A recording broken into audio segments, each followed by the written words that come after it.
La vérité des contes est en ceci que l'ordre extérieur est considéré comme négligeable en comparaison de l'ordre humain. Les distances sont peu de choses. L'homme les franchit comme en un rêve, sur le tapis magique, ou bien emporté par des dragons volants.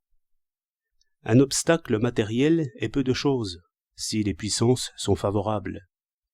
En revanche, tout devient obstacle si l'on a pu fléchir les puissances contraires.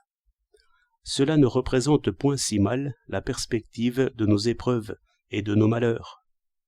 Le paysan ne se plaint point des racines lorsqu'il défriche. C'est son bonheur de vaincre la terre. Le même homme perd le sommeil pour un procès. C'est qu'il ne voit point alors de passage. Les puissances contraires arrêtent tout. Un chasseur ne se plaint point de ce que les perdrix ont des ailes, mais l'écriteau le met en colère. L'homme en ses actions rencontre bientôt l'homme. Remarquez que le problème de l'existence matérielle est résolu aisément par l'espèce. Faire des routes, défricher, cultiver, transporter, échanger, ce n'est qu'un jeu. Nous en sommes à chercher les difficultés. Quel besoin d'aller de Paris à Londres par la voie des airs.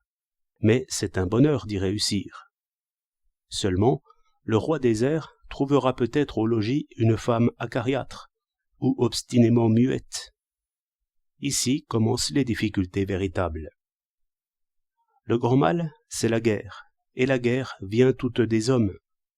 Avec l'argent que la guerre nous a coûté, ou, pour parler mieux, avec les journées de travail que la guerre a consumées et usera encore par ses ruines, que n'aurions-nous pas fait? Des parcs autour de nos écoles, des hôpitaux semblables à des châteaux, l'air pur, le lait crémeux, et la poule au pot pour tous. Tout cela n'était qu'un jeu. Mais les refus, les défiances, les obstinations, les colères, cela coûte si cher que les richesses du travail sont comme vaines entre nos mains. Ce que représentent très bien les fictions populaires, aussi anciennes que les hommes. La terre n'est pas grande devant le désir. Le prince charmant est déjà en route. Il arrivera, et même il reviendra. Soyez tranquille. Et ce voyage fini, quand il le comptera, sera d'un court moment. Mais, comme il va partir, le voilà fixé au parquet de la chambre par le décret d'une vieille sorcière. Qui n'a pas été enchaîné, sans lien visible, par le décret de quelqu'un?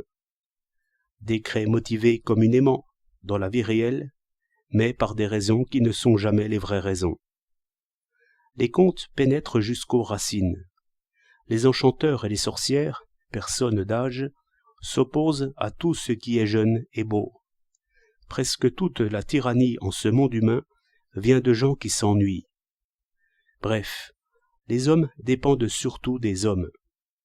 Le caprice d'un tyran entraîne soudain les peuples en une suite de catastrophes. On a donc raison de dire, comme disent les contes, que l'immense industrie est bien facile comparée à l'inextricable politique. Ce que les contes représentent à merveille par des sorciers mécontents. Je remarque encore autre chose, c'est que, selon ces frappantes peintures, le merveilleux n'entre point dans les âmes. Il n'y a point d'enchanteur qui guérisse quelqu'un de l'envie ou de la haine. La sorcière peut bien enchaîner le prince charmant sans aucun lien visible, et même le changer en oiseau bleu. Elle ne peut faire qu'il n'aime pas celle qu'il a choisie. En oiseau bleu encore, il vient chanter à la fenêtre de la bien-aimée. Ce qui signifierait que l'esprit n'est point de condition serve, et demeure bien au-dessus des puissances même surnaturelles. Au reste, il arrive presque toujours dans les contes qu'un enchanteur contrarie l'autre, ce qui fait que l'amour courageux et la volonté ferme passent à travers les passions incohérentes, et parviennent à leur fin. Ainsi, la fidélité est couronnée par le hasard, et cela n'est pas sans portée, car les forces, humaines ou cosmiques, ne poussent pas toutes dans le même sens, et c'est ce qui fait qu'un brave cœur trouve enfin passage. Qui soutiendra que les contes sont mauvais à lire, quand on peut voir que l'expérience réelle si bien fardée, dissimule aux yeux de ceux qu'elle prétend instruire justement ces fortes et toniques vérités que j'aperçois dans les contes.